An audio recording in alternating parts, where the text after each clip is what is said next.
विधानसभा के मानसून सत्र के दूसरे दिन अनुपूरक बजट पेश, हाथियों की मौत का मुद्दा छाया रहा।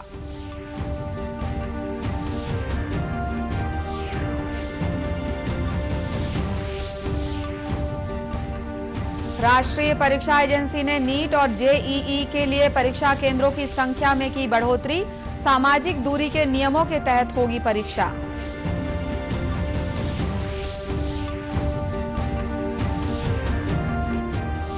बिलासपुर भोपाल वाणिज्यिक हवाई सेवा होगी शुरू, केंद्र की मिली मंजूरी।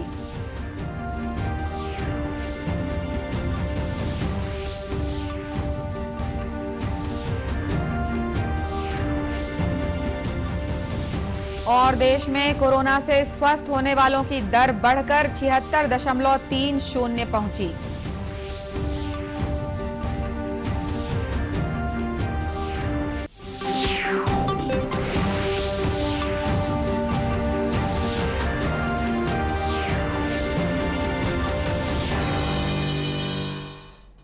नमस्कार, आप देख रहे हैं दूरदर्शन समाचार। मैं हूं अनुराधा दुबे और अब समाचार विस्तार से। विधानसभा के मानसून सत्र के दूसरे दिन 3,807 करोड़ रुपए का अनुपूरक बजट और 11 विधेयक पेश किए गए। सदन में आज संसदीय सचिवों की नियुक्ति और हाथियों की मौत का मुद्दा छाया रहा। शून्यकाल में विपक्ष ने संसदीय सचिवों की नियुक्ति के मुद्दे पर सत्ता पक्ष को घेरा। नेता प्रतिपक्ष धर्मलाल कौशिक, भाजपा विधायक बृजमोहन अग्रवाल और अजय चंद्राकर ने इस मुद्दे को उठाया। उन्होंने सत्ता पक्ष से संसदीय सचिवों के मामले में स्थिति स्पष्ट करने को कहा। इस पर विधि मंत्री मोहम्मद अकबर ने कहा कि इस मामले में छत्तीसगढ़ उच्च न्यायालय के निर्देश का पालन किया गया है। विपक्ष के बृजमोहन अग्रवाल और अजय चंद्राकर ने हाथियों की मौत का मुद्दा उठाते हुए कहा कि ये एक बड़ी लापरवाही है। जवाब में वन मंत्री मोहम्मद अकबर ने कहा कि हाथियों की मौत के लिए जिम्मेदार अधिकारियों पर कार्रवाई की गई है। ध्यानाकर्षण के दौरान ही नेता प्रतिपक्ष ने खराब बीजों की आपूर्ति का मुद्दा उठाया। इस पर कृषि मंत्री रविंद्र चौबे ने कहा कि बीज आपूर्ति करने वाली कंपनियों के खिलाफ सरकार कार्रवाई करेगी। भाजपा के सदस्य डॉक्टर रमन सिंह ने खैरागढ़ जल आवर्धन योजना में अनियमितता का मुद्दा उठाया। नगरीय प्रशासन मंत्री शिव डहरिया ने इस पर जवाब देते हुए कहा कि खैरागढ़ जल आवर्धन योजना का काम नियमानुसार किया गया है। राष्ट्रीय परीक्षा एजेंसी एनटीए ने अगले महीने होने वाले मेडिकल और इंजीनियरिंग प्रवेश परीक्षाओं नीट और जेईई के लिए परीक्षा केंद्रों की संख्या में बढ़ोतरी की है। केंद्रीय शिक्षा मंत्री रमेश पोखरियाल निशंक ने बताया कि कोविड-19 संक्रमण के मद्देनजर परीक्षा केंद्रों में सामाजिक दूरी का पालन सुनिश्चित किया जा रहा है। इसके लिए जेईई मुख्य परीक्षा केंद्रों की संख्या 570 से बढ़ाकर 660 और नीट परीक्षा के लिए 2,546 केंद्रों से बढ़ाकर 3,843 कर दी गई है। इसके अलावा जेईई मुख्य परीक्षा के लिए पालियों की संख्या 8 से बढ़ाकर 12 कर दी गई है। जेईई मुख्य परीक्षा में उम्मीदवारों को एक सीट छोड़कर बिठाया जाएगा। श्री निशंक ने बताया कि नीट परीक्षा में एक कमरे में 24 से घटाकर 12 परीक्षार्थी बैठाए जाएंगे। बहुत अभिभावकों के और छात्रों के लगातार हम पर दबाव रहा, साहब आप नीट की परीक्षा क्यों नहीं करा रहे हैं, आप जेईई की परीक्षा क्यों नहीं करा रहे हैं। अभिभावक इतना परेशान थे कि बच्चा कब तक पढ़ता रहेगा, क्या होगा आखिर, ये इसका तो कोई समय जो है होना चाहिए। हम लोग जब परिस्थितियां थी तो एक बार थोड़ा सा पीछे किया, फिर दूसरी बार पीछे किया, क्योंकि ऐसी परिस्थितियां थी, लोग तैयार भी नहीं थे। आज ही एनटी के जो डीजी ने मुझे सूचना दी, मुझे बहुत खुशी है कि जेईई के जो कुल छात्र थे वो 8.58 लाख छात्रों ने अपना रजिस्ट्रेशन किया था और उसमें से कल तक 7,25,000 छात्रों ने एडमिट कार्ड को डाउनलोड कर दिया। दूसरी बात कि उनके केंद्र बढ़ाए हैं उन्होंने। एक केंद्र में मुश्किल से 100 से 150 बच्चे आएंगे। दूसरे में उन केंद्रों पर भी बच्चों ने 99% बच्चों की जो प्राथमिकता थी कि मुझे ये केंद्र चाहिए, उस केंद्र को दिया गया।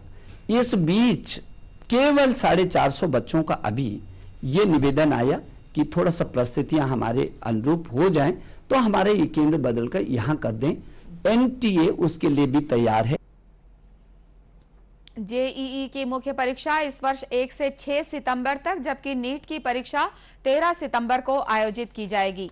इस वर्ष जेईई मुख्य परीक्षा के लिए लगभग 8.5 लाख उम्मीदवारों ने पंजीकरण कराया है, जबकि नीट की परीक्षा के लिए करीब 16 लाख उम्मीदवार पंजीकृत हैं।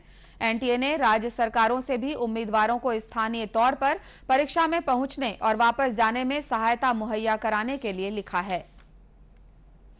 बिलासपुर में बहुप्रतीक्षित चकरभाटा एयरपोर्ट से हवाई सेवा को केंद्र ने मंजूरी दे दी है।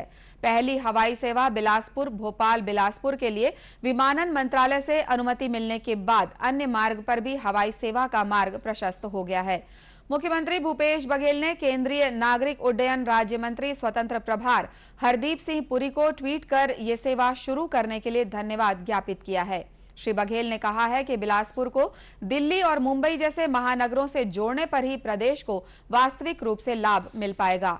वहीं बिलासपुर सांसद अरुण साव ने कहा कि राज्य सरकार जैसे जैसे हवाई अड्डे का विकास करेगी, क्षेत्र के लोगों को हवाई सुविधाएं उपलब्ध हो सकेंगी। उन्होंने उम्मीद जताई कि इससे बिलासपुर के आर्थिक विकास में तेजी आएगी। बिलासपुर क्षेत्र की जनता को भारत सरकार ने एक बहुत बड़ी खुशखबरी दी है। क्षेत्र की जनता की बहुप्रतीक्षित मांग को पूरा करते हुए आज बिलासपुर से पहली हवाई सेवा का मार्ग प्रशस्त किया है। भारत सरकार की कंपनी एलायंस एयर को बिलासपुर से भोपाल बिलासपुर हवाई सेवा प्रारंभ करने की अनुमति दी गई है। इससे क्षेत्र के आर्थिक विकास को भी एक उड़ान मिलेगा और लोगों को आवागमन की अच्छी सुविधा मिल पाएगी। इस सुविधा को उपलब्ध कराने के लिए देश के यशस्वी प्रधानमंत्री माननीय नरेंद्र मोदी जी और नागर विमानन मंत्री श्री हरदीप सिंह पुरी जी का बहुत बहुत धन्यवाद और मैं बिलासपुर क्षेत्र की जनता को इसके लिए बहुत बधाई और शुभकामनाएं देता हूं। केंद्र सरकार के एक भारत श्रेष्ठ भारत कार्यक्रम के तहत छत्तीसगढ़ और गुजरात के बीच सांस्कृतिक आदान प्रदान किया जा रहा है। इसी कड़ी में दोनों राज्यों के बीच पर्यटन पर चर्चा के लिए वेबिनार का आयोजन किया गया। पत्र सूचना कार्यालय रायपुर और क्षेत्रीय प्रसार निदेशालय के संयुक्त तत्वावधान में आज ये आयोजन किया गया। वेबिनार को संबोधित करते हुए गुजरात सरकार के महिला बाल विकास विभाग के निदेशक अशोक शर्मा ने बताया कि गुजरात का इतिहास बहुत प्राचीन है। यह महर्षि कणाद, गौतम और कपिल की भूमि है। कृष्ण से लेकर गांधी तक इसी धरती की देन है। नेहरू युवा केंद्र रायपुर के समन्वयक अर्पित तिवारी ने यहां की गतिविधियों की जानकारी दी। गुजरात पर्यटन विभाग के अधिकारी नीरव मुंशी ने सुझाव दिया कि दोनों राज्य अपनी संस्कृति और पर्यटन का साझा कैलेंडर तैयार करें। वेबिनार को पत्र सूचना कार्यालय अहमदाबाद के अपर महानिदेशक डॉक्टर धीरज काकड़िया और पत्र सूचना कार्यालय के अपर महानिदेशक सुदर्शन पंतोड़े ने भी संबोधित किया। देश में इस समय कोविड-19 के कुल संक्रमण के मामलों की तुलना में लगभग 3.5 गुना लोग ठीक हो रहे हैं। पिछले 25 दिनों में संक्रमण से ठीक होने वालों की दर ताजा मिले मामलों का 100% है। स्वस्थ होने वालों की दर बढ़कर 76.30 हो गई है। अब तक 24,67,000 से अधिक लोग संक्रमण से ठीक हो चुके हैं। पिछले 24 घंटों में 63,000 से अधिक लोग ठीक हुए हैं। वहीं प्रदेश में बीते 24 घंटों में 1,287 नए कोरोना संक्रमितों की पहचान की गई है, जबकि 308 मरीज स्वस्थ होकर अस्पताल से घर लौटे। प्रदेश में कोरोना संक्रमण की बढ़ती संख्या को देखते हुए जांच तेज कर दी गई है। विधानसभा में भी आज विधायकों ने कोरोना टेस्ट कराया। विधानसभा अध्यक्ष ने कार्रवाई शुरू होने से पहले सभी विधायकों के लिए ये व्यवस्था की थी। कोविड-19 संक्रमण के मद्देनजर विधानसभा सत्र के दौरान विशेष एहतियात बरती जा रही है। सदन की कार्रवाई के दौरान विधायकों के बीच सामाजिक दूरी का पालन सुनिश्चित करने कांच की दीवार से विभाजन किया गया है। साथ ही सदन में प्रवेश से पूर्व सदस्यों को सैनिटाइजेशन की प्रक्रिया से गुजरना पड़ रहा है। महासमुंद जिले में भी कोरोना संक्रमितों की संख्या लगातार बढ़ रही है। अभी तक यहां 377 कोरोना संक्रमितों की पहचान की गई है, जिसमें से 229 मरीज स्वस्थ होकर घर लौट चुके हैं। वहीं 143 मरीजों का उपचार जारी है। जिन इलाकों में कोरोना संक्रमितों की पहचान की गई है वहां सैनिटाइजेशन किया जा रहा है। इसी के साथ समाचार बुलेटिन समाप्त हुआ। विधानसभा समीक्षा थोड़ी ही देर में।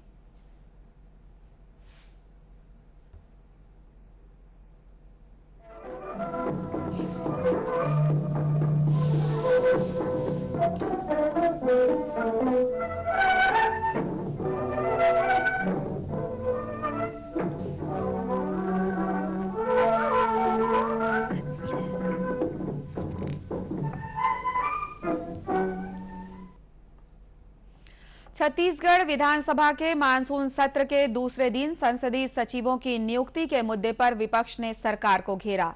सड़कों के निर्माण, लोक निर्माण विभाग में अधिकारियों को कार्यभार समेत कई मुद्दों पर सत्ता पक्ष और विपक्ष आमने सामने नजर आए। सदन में 3,807 करोड़ रुपए का अनुपूरक बजट और 11 विधेयक पेश किए गए। शून्यकाल में भाजपा विधायक अजय चंद्राकर ने संसदीय सचिवों के मामले में स्थिति स्पष्ट करने की मांग की। नेता प्रतिपक्ष धर्मलाल कौशिक ने कहा कि हमारे संसदीय सचिवों को लेकर कांग्रेस के लोग न्यायालय गए थे। सुप्रीम कोर्ट में मामला लंबित है, फिर भी आपने नियुक्ति की। श्री कौशिक ने कहा कि संसदीय सचिवों की स्थिति स्पष्ट होनी चाहिए। भाजपा के ही बृजमोहन अग्रवाल ने संसदीय सचिवों की स्थिति को लेकर सर्कुलर जारी करने की मांग की।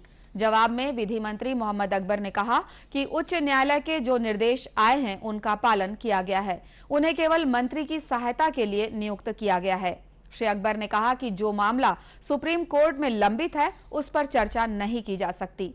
नेता प्रतिपक्ष धर्मलाल कौशिक ने लोक निर्माण विभाग में उच्च पदों पर वरिष्ठ अधिकारियों की पदस्थापना नहीं होने को लेकर सवाल किया।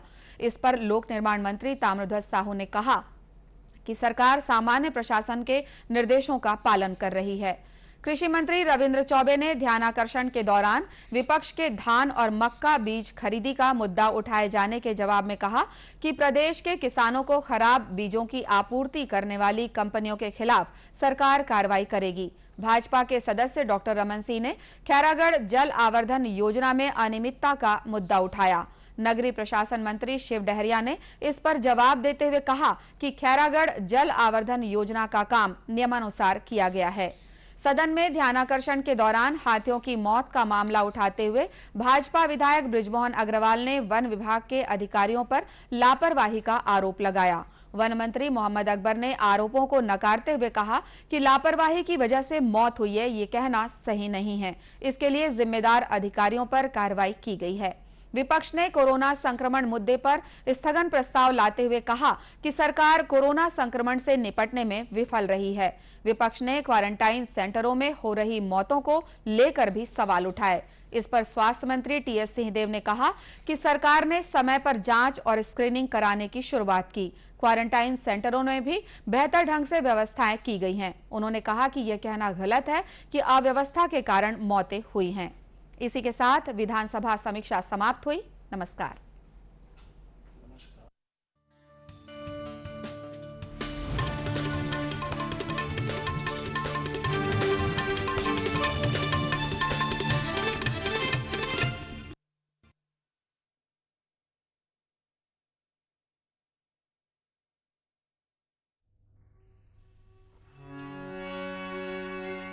शंकर तेरी जटा में चली धार गंग है। शंकर तेरी जटा में चली धार गंग है। शंकर तेरी जटा में चली धार गंग है। उड़ते हैं बार बार, उड़ते हैं बार बार, उड़ते हैं बार बार, वारी की तरंग है। शंकर तेरी जटा में चली धार गंग है।